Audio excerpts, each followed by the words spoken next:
నన్ను ఎవరు ముట్టుకున్నారో ముందుకు రండి. అది నేనే. నీ వస్త్రపు అంచు నిజంగా నీ అంచు మాత్రమే.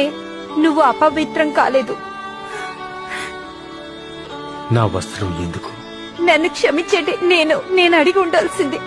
కానీ మీరు నన్ను తాకితే అది ధర్మశాస్త్రం ప్రకారం మిమ్మల్ని అపవిత్రం చేస్తుంది. నేను రోగంతో నన్ను 12 ఏళ్లుగా నాకు రక్తస్రావం ఉంది. దాన్ని ఎవరు ఆపలేకపోయారు. కానీ నేను మీ వస్త్రపు చెంగు తాకగలిగితే చాలని నమ్మాను. నా కుమార్తె. నేను ఎవరి కూతుర్ని కాను.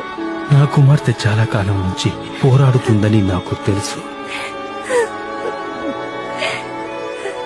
నువ్వు అలసిపోయి ఉండాలి.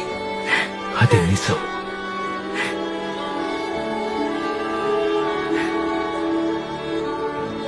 సమాధానముతో వెళ్ళుము. నీ విశ్వాసము నిన్ను స్వస్థపరిచింది.